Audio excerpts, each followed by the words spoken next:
दोस्तों इतना powerful content लेकर आया ना, सबसे पहले वीडियो को लाइक करो। कम से कम दोस्तों 3000 लाइक तो होना चाहिए। और ओमकार सर आज सेशन कौन सा है अपना राइटिंग स्किल का, जिसका हम आपको लिंक दे रहे हैं भाई, फटाफट उस पर भी 3000 लाइक हो जाना चाहिए। और 100 के भाई इस चैनल को करवा दो भाई, अब तो करवा दो। आप देख सकते हो, दिखाता हूँ आपको कंटेंट दिखाता हूँ, फिर उसके बाद देखो। ये देखो, आपको बोला था ना मैंने, देखो यहाँ पे, अब देखो ये देखो, ये पूरा का पूरा अगर आप देखोगे, देखो आपको दिखाई दे रहा है, ये देखो। ये अगर मैं चाहता हूं तो ये वाला पार्ट बाजू में देखिए 1 पेज लिखता, मैंने अच्छे से सबको समझ में आया इसलिए लिखा है। ये देखो यहाँ पे खत्म, देखो ये नोट्स खत्म पहले का, और पूरे के पूरे पीवाईक्यूज, आपको कहीं जाने की जरूरत। देखो मार्च 22, 23 दिखाई दे रहा है ना ओमकार सर स्क्रीन पे, 23। देन इसके बाद देखो जुलाई 2023, देन 24। ये देखो जुलाई 24 भी हार्ड चलना चाहिए ऐसे हर एक लेसन का। और पर एक और चीज आपको बता देना चाहता हूं, क्योंकि आप मेरे ही स्टूडेंट हो, जब आप पढ़ रहे हो देखो ये पूरा, ये फ्री आपको मिलेगा पूरा कंटेंट, और साथ में कल वाला जो नोट्स है वो भी आ जाएगा। दोस्तों आप लगातार बोल रहे हो ना, वो जो हमारे फाइल जो थी वो करप्ट हो गई, तो हम पूरा आपके लिए फिर से टाइप करा रहे विथ आंसर। और साथ में ये जो नॉवेल आपको मिलने वाला है, ये भी पूरा का पूरा आपको पूरा का पूरा हमारे application Pradeep Giri college and school में फ्री ऑफ कॉस्ट मिलेगा। बट एक और चीज, साथ में आपको 1 शॉट वीडियो देखना है, क्योंकि ये क्विक रिवीजन वीडियो है। तो इसके साथ एक लिंक दे रहा हूं, ज्यादा बड़ा वीडियो नहीं है, 50 मिनट्स का है, चारों नॉवेल है, याद से उसको देखो, फिर इसको देख लो ये, क्योंकि ये क्विक रिवीजन वीडियो है, तो आपका पूरा नॉवेल अपने आप रेडी हो जाएगा। तो दोस्तों ये चीज का ध्यान रखना, और फटाफट जाके उस वीडियो को यस सर करेंगे, और इसके नीचे कम से कम 1000 कमेंट आना चाहिए कैसा लगा ये। चले फटाफट स्टार्ट करें। तो देखो सबसे पहले मैं आपको ये बताना चाहता हूं कि इसके अंदर आपको क्या पढ़ना है। तो देखो वो है, बाद में ओमकार सर आपको स्टार्ट करा देंगे। देखो आप अगर ध्यान से देखोगे तो मेनली किसके ऊपर क्वेश्चंस आता है, अगर आप ध्यान से देखोगे तो देखो यहाँ पे मेनली पार्ट आपका यहाँ से स्टार्ट होता है। अगर आप ध्यान से अच्छे से देखोगे तो ये देखो यहाँ पे, यहाँ से, तो ये तो आपका स्टार्टिंग का पार्ट है। थोड़ा बहुत आपको नॉलेज होना चाहिए। 18वीं सेंचुरी में बोला गया है कि लिटरेचर 2 फॉर्म उसके दिए गए, पर इसमें से सबसे ज्यादा डोमिनेंट फॉर्म में कौन चला है, जैसे अभी आप यूट्यूब चैनल पे देख सकते हो सबसे डोमिनेंट कौन चल रहा है, तो वैसे डोमिनेंट उस टाइम पे कौन था, नोवेल। देन इसके बाद धीरे धीरे आप यहाँ पे थोड़ी बहुत उसकी हिस्ट्री लिखी गई है कि वर्ल्ड का फर्स्ट नोवेल कौन सा है, अगर आपको पता है तो देखो ये सब अगर आप लिखोगे तो जल्दी होगा। अगर आप देखोगे, देखो कितना सिंपल नोट्स में हमने कर दिया कि वर्ल्ड का फर्स्ट नोवेल। देखो यहाँ पे डायरेक्ट यहाँ पे नोवेल का नाम भी लिखा है, किसने किया है वो भी डायरेक्ट, मतलब कुछ टेंशन ही नहीं लेना है। नोवेल ये जो वर्ड्स है ये सब आपको एमसीक्यू में पूछा जा सकता है कि ये किससे कहां से डिराइव हुआ, तो इटालियन वर्ड कौन सा है, नोवेला, और उसका मीनिंग क्या है, न्यू। तो ये है, यहाँ पे हमने पूरा का पूरा ये लिखा है। अगर आप ध्यान से आगे देखोगे तो हमने ये भी लिखा है दोस्तों कि अगर आप देखोगे तो 18वीं सेंचुरी के आसपास ये नोवेल जो है फॉर्म में आना स्टार्ट हुआ।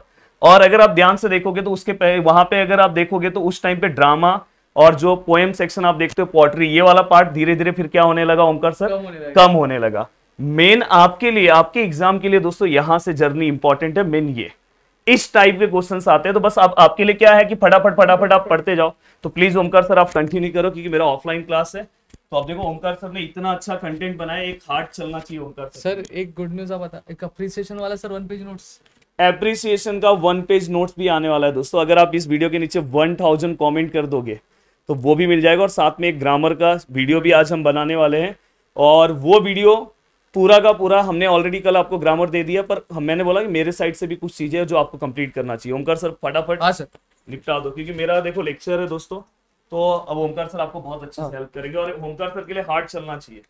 तो यहाँ पे चीजों की अगर मैं बात करूँ तो देखो सबसे पहली चीज है, अब यहाँ पे अगर हम बात करें तो हमें क्या देखने मिल रहा है, अब हिस्ट्री ऑफ नॉवल है। अब सबसे पहली चीज मैं आपको बता दूं, जैसा सर ने कहा कि आप क्या कर रहे हो, आप नॉवल कर रहे हो, क्विक रिवीजन कर रहे हो, लेकिन उससे पहले आपको एक और चीज करनी रहेगी कि आपको जो 1 शॉट वीडियोस है वो मेरे देखने पड़ेंगे, क्योंकि यहाँ पे मैं बहुत कम टाइम में आपको चीजें बताने वाला हूँ।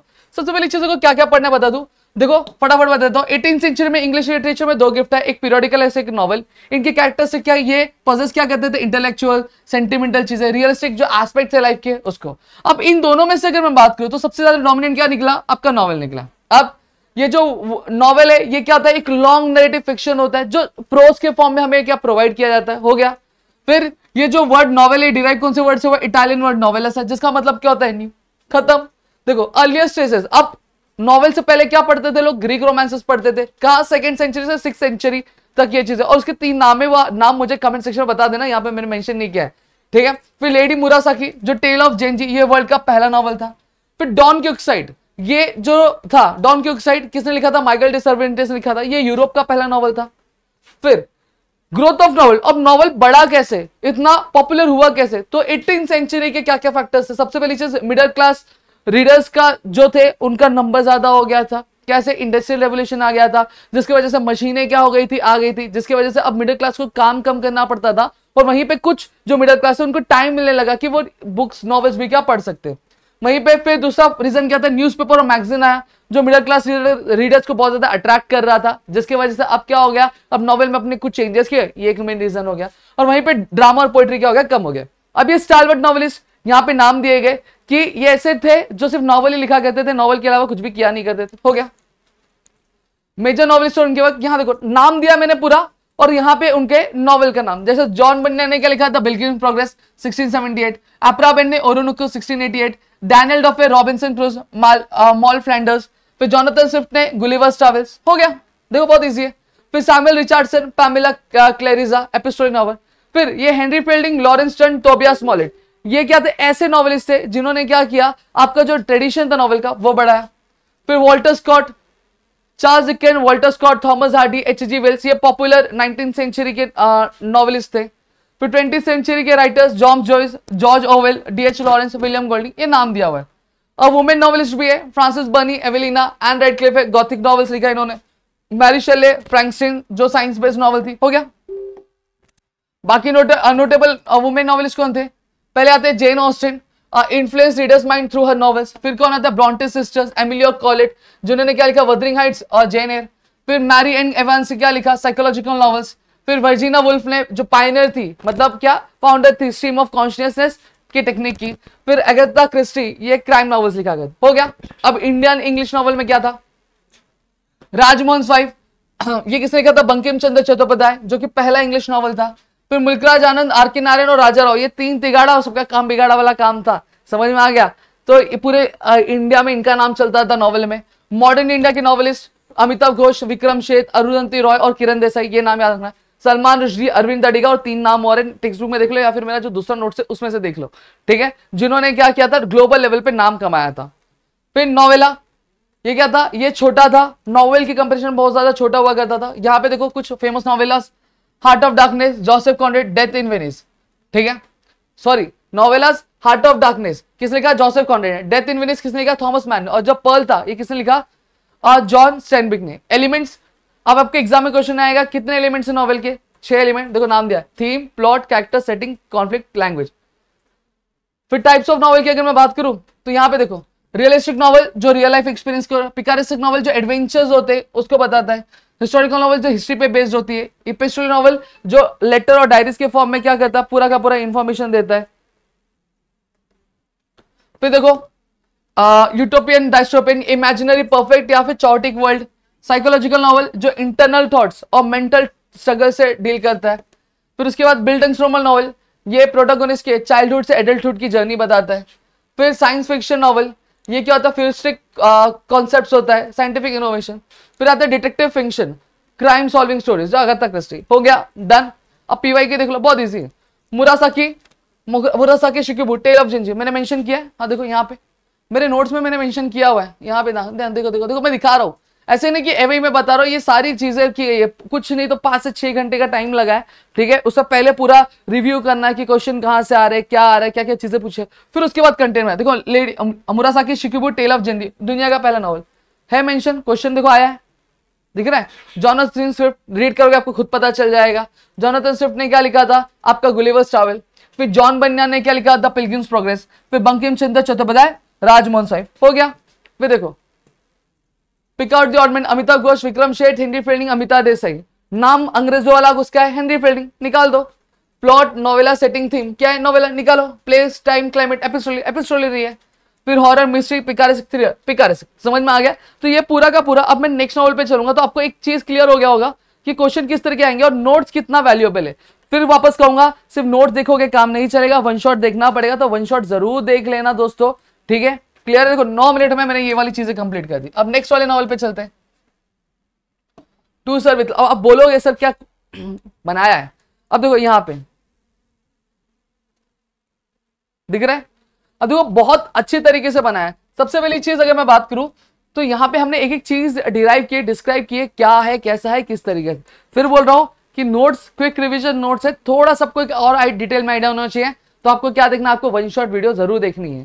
फिर देखो यहाँ पे क्या दिया है, अब इवेंट चालू, ये पूरा का पूरा जो नॉवल है, ठीक है, ये आपका एक हाफ ईयरली रिपोर्ट जो प्रेजेंट किया जाए उस पर बेस्ड है, क्लियरली सही बात है, तो आपको वो चीजें चेक करनी। अब यहाँ पे ध्यान दो क्या बोला है, before the event half yearly जो रिपोर्ट था वो 15 नवंबर को ऑडिटोरियम जो था ग्रीन स्लेट स्कूल का, वहां पे शेड्यूल क्या किया गया था। एंटायर जो इवेंट था ऑर्गेनाइज किया गया था वो स्टूडेंट्स द्वारा किया गया था। ब्रेथवेट अपने स्टूडेंट्स के काम को देख रहा था कि वो किस तरीके से काम कर रहे, कैसे मिलजुल के काम क्या कर रहे, ठीक है। और हर एक क्लास के क्या उसके खुद के रिप्रेजेंटेटिव थे और हर एक सब्जेक्ट के लिए रिप्रेजेंटेटिव चुने गए थे। हो गया। जो डे था इवेंट का, स्टूडेंट और टीचर सभी ऑडिटोरियम में गैदर हो गए, कितने बजे, 10 बजे। Braithwaite notes that the students are dressed up sharply. Braithwaite देखता है कि जो बच्चे हो रहे बहुत ही सज धज के बहुत सवर के अच्छे तरीके से आ रहे। फिर स्पीच, अब ये देखो 2 सीनियर स्टूडेंट्स क्या मिस जोसेफ और डेनम, ये क्या कर रहे थे, पूरा का पूरा इवेंट का इंचार्ज क्या इनको बनाया गया था। फिर स्पीच जो था हेडमास्टर का वो देखते, मिस्टर फ्लोरियन क्या थे, हेडमास्टर थे, जिन्होंने एक बहुत ही लंबी चौड़ी स्पीच दी जहां पे स्कूल की पॉलिसीज बहुत अच्छी थी, उसको प्रेज भी किया, और वहीं पे जहां पे हर एक बोलते ना कि जहां पे हमें इंप्रूवमेंट करना है उसके बारे में भी बताया। फिर मिस जोसेफ उठी जहां पे उन्होंने ब्रीफ इंट्रोडक्शन दिया स्टूडेंट काउंसिल का कि क्या फंक्शन होने वाला है, किस तरीके से प्रिपरेशन होने वाली है, इस चीज के बारे में बताया। फिर देखो एक एक करके सारे जो रिपोर्ट्स आए वो यहाँ पे हमें देखने मिले। फिर डेनम का रोल क्या था, फिर देखो ईया ब्रेथवेट का क्लास जब आया, मिस जोसेफ डोमेस्टिक साइंस पे बोल रही थी, पॉटर अरिथमेटिक पे, सेपियानो नेचर स्टडी पे, मिस पॉग और जैक्सन ज्योग्राफी पे, मिस डेयर और फॉरमैन फिजियोलॉजी पे, मिस डॉट हिस्ट्री पे, और डेनम पीटी ऑर्गेन्स पे। अब यहाँ पे अगर बात करूं फिर एक एक बंदे ने क्या क्या बोला, उसमें क्या क्या इंपॉर्टेंट था, ये सारी चीजें यहाँ पे लिखी हुई दिख रहा है, ये देखो ये पूरा का पूरा लिखा। अब डेनम का प्रेजेंटेशन क्या था, उसने क्या चीजें बात की, ये सारी चीजें यहाँ पे मेंशन की गई। फिर उसके बाद टीचर्स का पैनल बैठाया गया, तो मिस फिलिप्स और उनके बीच में क्या मैटर हुआ। अब देखो यहाँ पे मैंने ये भी मेंशन किया कितने टीचर्स थे, मिस्टर वेस्टर्न, मिस डेल एवेंस और मिस फिलिप्स, ये 3 टीचर थे। और फिर यहाँ पे कंक्लूजन खत्म हो गया। ये आपका देखो ये आपका सेकेंड पेज है और ये फर्स्ट पेज है, मतलब 1.5 पेज में आपका पूरा का पूरा जो नॉवेल है वो खत्म हो जाएगा, मतलब एक ही पेज है आगे पीछे अगर मैं लेता हूं तो। फिर अब यहाँ पे अगर मैं बात करूं फिर कैरेक्टर स्केच को लेकर बहुत ज्यादा दिक्कत होती है, तो यहाँ पे ये भी देखो कैरेक्टर स्केच, डेनम का कैरेक्टर कैसा था पूरा का पूरा लिखा। अब बहुत सिंपल लैंग्वेज में लिखा है कि एक बार रीड मारोगे तो हो जाएगा, तो प्रिंट आउट निकलवा सकते हो आप इसका। फिर मिस जोसेफ का देखो ज्यादा नहीं, 1 2 3 4 5 6 लाएंगे। ईया ब्रेथवेट का आराम से, मिस डेयर इवेंस का, मिस फिलिप्स का, अगर कर लिया तो आपका काम हो जाएगा। अब क्वेश्चन देखो क्या पूछे गए। पहला क्वेश्चन क्या बोला है, describe how Ricky Braithwaite manage to bring about a change in the behaviour of his student. अब रिकी ब्रेथवेट ने कैसे मैनेज किया अपने स्टूडेंट्स के बिहेवियर में चेंज लाने का, तो बहुत क्लियर है, हमने पढ़ा है, वन शॉट देखोगे तो आपको पता चलेगा, मैंने वहां पे बताया हुआ है कि जो स्टूडेंट्स बहुत ज्यादा रूड थे और बैडली बिहेव करते थे, ठीक है। अब ईया ब्रेथवेट ने कोशिश की क्या उनको पनिश करने की, याद करो सीधा सीधा मेरे को याद है, रिकी ईया ब्रेथवेट के जो स्टूडेंट थे बहुत ज्यादा रूड थे और बहुत ज्यादा इल मैनर्ड थे। ईया ब्रेथवेट ने उनको पनिश करने की क्या कोशिश भी की, ठीक है, लेकिन ईया ब्रेथवेट को समझ में आया कि ऐसे कुछ होने वाला नहीं, तो उनको अपना टीचिंग करने का जो स्टाइल है वो क्या करना पड़ेगा, चेंज करना पड़ेगा, उनको एज अ अडल्ट ट्रीट करना पड़ेगा, ये चीज बताई। फिर उन्होंने क्या बोला, फिर उन्होंने रूल बना दिया कि मेरे क्लास में हर एक लड़की को मैं मिस बुलाऊंगा और वो मुझे क्या बुलाएंगी, मुझे सर बुलाएंगे। और धीरे धीरे जो स्टूडेंट्स थे उनका बिहेवियर चेंज हो गया, ठीक है, उनकी जो बात करने का तरीका, जो बोलते हैं ना कि रिस्पेक्ट था ईया ब्रेथवेट की, वो भी क्या चेंज होता हुआ दिखाई दिया। साथ ही साथ ईया ब्रेथवेट उनको कल्चर एक्सपोजर के लिए क्या अलग अलग जगह लेके, थिएटर लेके जाता था, म्यूजियम लेके जाता था, गार्डन्स में लेके जाया करता था, ठीक है। तो इसके वजह से कहीं ना कहीं बच्चों का जो बिहेवियर था वो चेंज हो गया। अब क्या बोला है, how does Mister Braithwaite manage to increase the culture exposure of the class. सीधी सीधी बात है, अभी मैंने बताया कि उन्हें वो ट्रिप में लेके जाते थे, म्यूजियम लेके जाते थे, थिएटर्स लेके जाते थे और बाकी सारी कल्चर प्लेसेस में लेके जाते थे, जहां पे उनको रियल लाइफ एक्सपीरियंस और बेटर अंडरस्टैंडिंग मिलती थी किसकी, आर्ट और हिस्ट्री की। अब क्लास में डिस्कशन करते थे वो अलग अलग फॉर्म के, आर्ट, लिटरेचर, म्यूजिक के अराउंड, ये हो गया। फिर देखो कैरेक्टर स्केच दिया है, क्वेश्चन आया 2023 में, give the character sketch of E R Braithwaite. मैंने यहाँ पे देखो मेंशन किया है, आप ये भी रीड कर सकते हो या फिर मैंने आंसर के साथ यहाँ पे दिया है। देखो रिकी ब्रेथवेट क्या स्टोरी टेलर है या फिर आप नरेटर लिख सकते हो, जो कि बहुत ज्यादा काइंड और सेंसिटिव पर्सन थे, ठीक है। ये क्या थे, ब्लैक मैन थे जो कहाँ रहते थे, आपके इंग्लैंड में रहा करते थे वर्ल्ड वॉर 2 के बाद, ठीक है। उन्हें बहुत ज्यादा क्या रेसिज्म फेस करना पड़ा रॉयल एयरफोर्स को सर्व करने के बाद। फिर उन्हें क्या मिला, एक जॉब मिला टीचर का स्कूल में, ठीक है, लेकिन पहले उनके लिए बहुत ज्यादा मुश्किल था क्योंकि स्टूडेंट्स बहुत ज्यादा रूड थे और साथ ही साथ बैड थे, बिहेव करना प्रॉपर्ली आता नहीं था। फिर जो trouble him from the first है, और उनको पहले दिन से बहुत ज्यादा परेशान करते हैं। ये सारी चीजें हमने कहानी में पढ़ी हुई, वही चीज हमने वहां से उठाई और यहाँ पे लिख दी अपनी भाषा में, और उसके अलावा कुछ नहीं करना है, समझा। फिर explain how the setting of the extract to sir with club contributes the theme of the novel. जो सेटिंग मतलब जो बैकग्राउंड है, तो जो स्टोरी जो हुई कहाँ पे हुई, ग्रीन स्लेट स्कूल में हो रही है, जो कहाँ पे ईस्ट एंड जो है लंदन का वहां पे, और ये कभी हुआ है आपके 1940s के टाइम पे हुआ है। ये सेटिंग बहुत ज्यादा इंपॉर्टेंट क्यों है, क्योंकि ये कहीं ना कहीं जो थीम है रेसिज्म का बता रही है, जो स्ट्रगल है ईआर ब्रेथवेट का जॉब को फाइंड करना उसके बारे में बता रही है। साथ ही becomes a teacher but is shocked by the students rude behaviour. हालांकि वो बाद में टीचर बन गए, लेकिन स्टूडेंट्स का बिहेवियर बहुत ज्यादा रूड था, ये हमने लिख दिया। फिर उसके आगे समझ में आता है कि उनकी पुअर और उन्होंने जो डिफिकल्टीज फेस की है उसकी वजह से उनका बिहेवियर है। फिर जो East End was known as for the poverty और क्राइम के लिए, फिर उन्होंने क्या किया, उसका बिहेवियर चेंज करना चालू किया, तो ये यहाँ पे हो गया। फिर प्लॉट बोला गया कि क्या क्या चेंजेस, क्या क्या ट्विस्ट हमें देखने मिल रहे हैं, ये आपको दिया है। क्या बोला है, जो मेन थीम है नॉवल का वो स्टूडेंट टीचर का रिलेशनशिप है। फिर ब्रेथवेट टीच करना स्टार्ट करते ग्रीन स्लेट स्कूल में, उन्होंने बहुत ज्यादा रूड बिहेवियर, बैड बिहेवियर जो था स्टूडेंट का वो फेस किया। अब देखो घुमा फिरा के वही चीजें यहाँ पे बोली गई है। फिर देखो यहाँ पे क्या बोला गया, जहाँ पे उन्होंने एक रूल बना दिया कि लड़कियों को मिस नाम से बुलाया जाएगा। फिर उसके बाद साथ ही साथ जब डेनम ने क्या किया, जब वो अनाउंसमेंट करे तो हर एक लड़की के नाम क्या किया उन्होंने मिस लगाया, तो उसको देख के उन्हें बहुत ज्यादा खुशी हुई, हो गया। फिर again write the character sketch of narrator E R Braith, वापस रिपीट हुआ मार्च 2024 में। Consider to student teacher relationship as one of the themes to the sir with love. वापस आपको वही चीजें आपको लिखनी है जो मेन थीम है नॉवल का, स्टूडेंट टीचर रिलेशनशिप है, ठीक है। जो ब्रेथवेट है वो टीचिंग करना स्टार्ट करते हैं, लेकिन उनको रूड बिहेवियर फेस करना पड़ता है, लेकिन वो पेशेंट और ट्राई करते हैं उनको समझने की।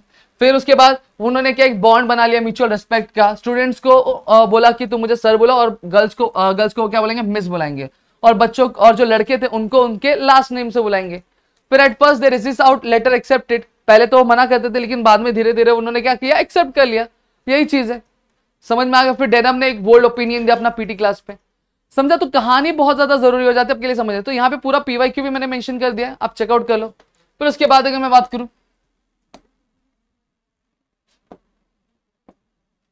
फिर around the world in 80 days, ठीक है। अब ये देखो, ये अब तो बहुत प्यारा है, कुछ नहीं, एक पेज और ये पीछे का पेज, बात खत्म, बात खत्म पूरा का पूरा। अगेन इसमें भी मैं बोलूंगा कहानी समझ लो, कैरेक्टर क्या है समझ लो। देखो सीधा सीधा यहाँ पे दिया है, समरी दी है। फिलियस फॉग एक काम और ऑर्गेनाइज इंग्लिशमैन था जो कि बेट लगाता है कि वो पूरी दुनिया सिर्फ 80 दिन में घूमेगा, ठीक है। उसके साथ कुछ जाते हैं, उसके सर्वेंट पासपेटू जाता है, ठीक है, जो बहुत ज्यादा एक्साइटेड होता है जर्नी में और अलग अलग एक्सपीरियंसेस को क्या फेस करने के लिए। स्टोरी में न्यू इन्वेंशंस आते हैं, जो लव होता है, लव का भी एक हमें क्या तड़का देखने मिलता है, प्यार का। कैरेक्टर्स कौन है, फिलियस फॉग जो मेन कैरेक्टर है। पासपेटू कौन था, फॉग का लॉयल सर्वेंट था, फिलियस फॉग का सर्वेंट था, बोला है। ऑर्डा क्या थी, एक इंडियन प्रिंसेस थी जिसको किसने बचाया था, फॉग ने बचाया था। बाद में वो ऑर्डा जो थी फिलियस फॉग से प्यार करने लगती है। फिर डिटेक्टिव फिक्स आए। डिटेक्टिव फिक्स क्या थे, डिटेक्टिव फिक्स ऐसे बंदे थे जिन्होंने फिलियस फॉग के जर्नी में बहुत सारे अड़चने डाली, हो गया। थीम में देखो नॉवल का दिया मैंने, एडवेंचर एक्साइटमेंट से भरा हुआ है। जो आइडिया टाइम का वो मैंने यहाँ पे मेंशन कर दिया है। फिर जो इंपॉर्टेंस समझी फॉग को रिलेशनशिप की उसके बारे में। अब पार्ट 1, अब देखो पार्ट 1, पार्ट 2 और पार्ट 3 मैंने बहुत छोटा छोटा कर दिया। पार्ट 1 में क्या है, लोकेशन क्या, कस्टम हाउस के प्रिजन में जब वो बंद थे वहां पे, तो क्या हुआ था, देखो फॉग ऑर्डर पासपेटू लिवरपूल में आए, जहां पे फॉग को अरेस्ट कर लिया गया क्योंकि डिटेक्टिव फिक्स को लग रहा था कि फॉग ने क्या चोरी की है। फॉग फ्रस्ट्रेट हो गया क्योंकि उस अरेस्ट की वजह से उसका टाइम बहुत ज्यादा क्या वेस्ट हो रहा था, और टाइम उसके लिए बहुत ज्यादा कीमती था उस समय के लिए। इवेंचुअली डिटेक्टिव फिक्स को पता चलता है कि उसने गलती की और वो फॉग को छोड़ देता है। लेकिन फॉग अब क्या होता है, बहुत ज्यादा गुस्सा हो जाता है और वो लंदन की तरफ क्या जाने लगता है, पासपेटू और ऑर्डा के साथ। लेकिन जब वो लंदन पहुंचते तो 5 मिनट लेट पहुंचते, बेट खत्म होने के 5 मिनट बाद पहुंचते, तो जो डेडलाइन थी बेट की वो खत्म हो गई और फॉग जो है वो आपका क्या शर्त हार जाता है। डे फॉग डे कौन सा था, सैटरडे 21 दिसंबर था जब उसको समझ में आता है। एक्चुअल डे क्या था, फ्राइडे 20 दिसंबर। देखो उसको लगता क्या कि वो 21 दिसंबर सैटरडे चल रहा है, लेकिन अगर उस दिन अगर मैं बात करूं एक्चुअल में क्या था 20 दिसंबर। जिसने मेरी वन शॉट देखी उसको ये रीजन पता होगा। फिर लोकेशन फॉग का घर। अब फॉग के घर में क्या क्या होता है, यहाँ पे देखो फॉग ने सब कुछ खो बैठा था, वो अपने आप को रूम में बंद कर लेता, बहुत ज्यादा डिप्रेस हो जाता और बहुत ज्यादा टेंशन में थी, लेकिन अपनी जो फीलिंग्स होती है किसके लिए, फॉग के लिए, वो बता देती है। पासपेटू बहुत ज्यादा सैड था और वो अपने आप को इसका दोषी मान रहा था। और फाइनली अपना जो प्यार है फॉग के लिए वो क्या करती है, प्रपोज कर देती है। फिर उसके बाद फॉग एग्री हो जाता है और वो पासपेटू को भेज देते क्या, पंडित जिसको बुलाने, मतलब उनके लैंग्वेज में अगर मैं बात करूं तो क्या, रेवरेंड को बुलाने या फिर क्लर्जी मैन को बुलाने के लिए, अरेंजमेंट्स करने के लिए। अब डे कौन सा था, लंदन में वो अराइव हुए थे 21 दिसंबर सैटरडे, और प्लान कभी किया था शादी का नेक्स्ट डे, जो कि क्या होता है सैटरडे के बाद क्या होता है संडे। 21 दिसंबर सैटरडे था तो क्या होगा, लेकिन एक्चुअल डे क्या था 20 दिसंबर। इनको लग रहा था कि संडे, लेकिन था क्या आपका सैटरडे। समझ में आ गया, क्लियर हो गया। फिर पार्ट 2, पार्ट 3, रेवरेंड्स होम सेविल रो। अब यहाँ पे जो क्लर्जी मैन होता है, क्लर्जी मैन के घर पे जब पासपेटू पहुंचता है तो क्या होता है, पासपेटू को पता चल जाता है कि अभी भी टाइम है, क्या हम बेट हारे नहीं है, हम अभी भी क्या बेट जीत सकते हैं, तो यही चीज बोली। और पार्ट 4 में भी वही चीज बोली, तो एक बार रीड मार लोगे तो समझ में आएगा कंक्लूजन। अब देखो क्वेश्चन क्या बोला गया, describe how fix the detective creates problem for Mr. Fogg arresting him for the bank robbery and how Mr. Fogg tries to solve the problem। क्या बोला गया कि ये हमें डिस्क्राइब करने के लिए कि कैसे डिटेक्टिव फिक्स जो है वो प्रॉब्लम क्रिएट कर रहा था मिस्टर फॉग को अरेस्ट करके, ठीक है। Passepartout arrest just as a detective arrest the Mister Fogg wrongly believing that he is the bank thief. Throughout the journey their detective Fix create several obstacle to slow Fogg down. पहला reason कि ये मैंने बताया है कि पूरे journey में क्या जो फॉग था, सॉरी जो डिटेक्टिव फिक्स था वो अलग अलग प्रॉब्लम क्रिएट कर रहा था ताकि जो फिलियस फॉग है वो ज्यादा दूर तक जा नहीं पाए, हो गया। फिर एज अ रिजल्ट फॉग को क्या उसने जेल में डाल दिया। अब उसका जो ड्रीम था शर्त जीतने का वो क्या हो गया था, अब वो अधूरा हो गया था जिसके वजह हार सकता था। However when the real thief is finally caught Fogg is released from the jail. हालांकि जब जो असली जो चोर होता है उसको पकड़ लिया जाता है तो फॉग को क्या जेल से छोड़ दिया जाता है। वो फटाक से एक स्पेशल ट्रेन लेता है लंदन के लिए, लेकिन वो लेट अराइव होता है और वो डिसअपॉइंट हो जाता है। सेम चीज यहाँ पे बोला, देखो in what way was Mister Fogg final winning the wager connected with ऑर्डा।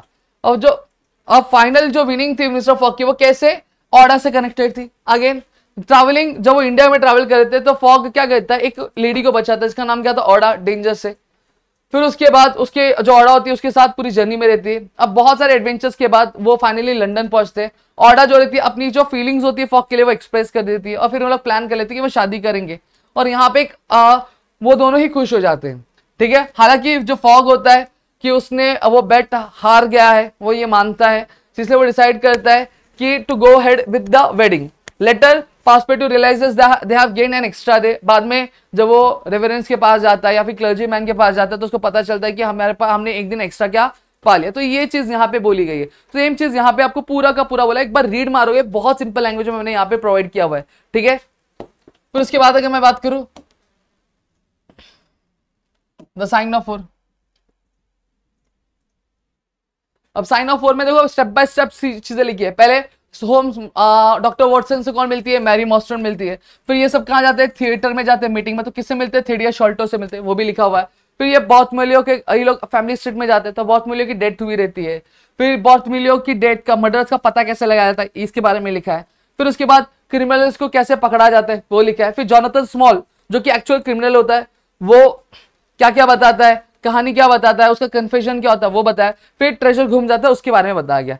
Novel का थीम क्या है ये बताया गया। और फिर यहाँ पे स्टेटमेंट ऑफ केस और क्वेस्ट सोल्यूशन, बस इतना कर ले। अब पीवाईक्यू देख लेते हैं। क्या बोला, describe how Sherlock Holmes discover the connection between Miss Morstan receiving the precious pearl with Major Sholto. देखो अब कैसे जो शेरलॉक होम्स से डिस्कवर करता है क्या कनेक्शन मिस मॉस्टन का कि वो जो पर्ल्स वो रिसीव कर रही है मेजर शॉल्टो से। Again Sherlock Holmes investigate and solve the mystery related to Miss Mary Morstan. Mary's father had only one close friend Major Sholto. अब शेरलॉक होम्स क्या इन्वेस्टिगेट करते, मिस्ट्री को सॉल्व करने करते। मिस मैरी मॉस्टन, मैरी के father जो थे उसके सिर्फ एक ही क्लोज फ्रेंड है जिनका नाम क्या था, मेजर शॉल्टो। एक दिन मैरी को क्या एक लेटर आता है एक अननोन सेंडर से, जहां पे लेटर में एक के साथ एक पर्ल होता है एज अ गिफ्ट, जो लेटर बताता है कि उसके साथ क्या नाइंसाफी हुई है, उसके साथ कुछ गलत हो रहा है, ठीक है। और साथ ही साथ उसको बोलता है कि तुम म्यूजियम थिएटर आओ ताकि आप और जान सको। तो शेरलॉक होम्स केयरफुली सारी सिचुएशन को एग्जामिन करता है। पर्ल्स और मैरी मॉस्टन के बीच में क्या कनेक्शन होता है उसको एग्जामिन करता है मेजर शॉल्टो। और ये जो डिस्कवरी होती है ये हेल्प करती है कि जो सच्चाई क्या है पीछे की उसको बताने। हो गया। फिर क्या बोला, how does the mystery of Bartholomew murder lead Holmes to track down Small. अब कैसे जो मिस्ट्री थी बॉर्थमिलियो के मर्डर का वो कैसे स्मॉल को पकड़ाई। अगेन बॉर्थमिलियो क्या डेथ फाइंड था। अब यहाँ पे अगर बात करूं तो वहां पे रीजन क्या था डेथ का, एक पॉइजन डार्ट। तो शेरलॉक होम्स को क्विकली एनालाइज करता है सिचुएशन को कि एक जो बंदा था एक की पैर क्या थी, लकड़ी की थी, और एक क्या था, एक लोकल ट्राइब का बंदा था। तो होम्स क्या करता है, ट्रैक करता है स्ट्रीम पावर्ड बोट को, जॉनथन स्मॉल जिसमें से भाग रहा था, फिर उसके बाद सारे क्लूज को ट्रेस करने का बोट्स मूवमेंट, तो होम्स और जो पुलिस होते हैं वो क्या जॉनथन स्मॉल को कैच कर लेते हैं। या फिर आप ये भी लिख सकते हो, या फिर आपने जो कहानी सुनी है जो मैंने बताई उसको करो, तो उतना भी कर लिया तो हो जाएगा। प्रदीप गिरी अपडेट पे जाओगे तो वहां पे मैंने 5-5, 6-6 मिनट में पूरा का पूरा नॉवल खत्म किया है, ठीक है। एक नॉवल और जाएगा आपका शाम को जाएगा और एक कल के दिन जाएगा। Describe the significance of Mary Morstan visit to Lyceum theatre with Holmes and Doctor Watson.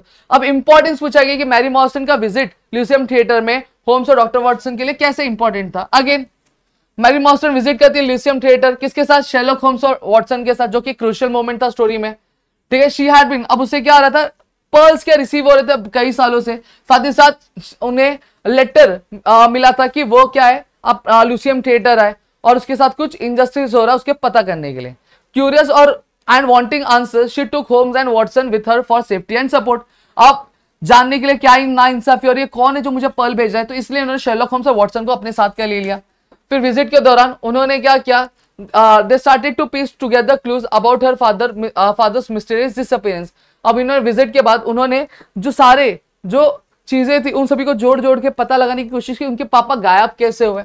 फिर उनको रियलाइज हुआ कि the person who had sent the pearls might be connected to the case. और फिर उन्हें रियलाइज ये हुआ कि जो पर्ल जो भेज रहा है बंदा, वो हो सकता है कि वो केस से जुड़ा हो। Meeting the unknown sender help them to get closer to the truth. अब जो अननोन सेंडर था जब उनसे मिले तो उससे क्या हो सकता था कि वो अपने केस की तरफ और ज्यादा नजदीक क्या पहुंच सकते थे। क्लियर हो गया। तो यहाँ पे पूरा का पूरा चीज मैंने यहाँ पे दे, तो इसको एक रीड आउट मार लेना, कहाँ मिलेगा, प्रदीप गिरी कॉलेज एंड स्कूल पे हमें ये मिलेगा, ठीक है। तो मैंने पूरी की पूरी चीज यहाँ पे बता दी और आपको पढ़ना कैसे मैंने उसका भी आइडिया दे दिया। तो चलो मिलते हैं हमारे अगली वीडियो में, तब तक के लिए घर पे रहो, सुरक्षित रहो, अपना ध्यान रखना दोस्तों। और ये कहाँ पे मिलेगा, ये आपको प्रदीप गिरी कॉलेज एंड स्कूल के एप्लीकेशन मिलेगा। तो चलो बाय बाय, जय हिंद दोस्तों।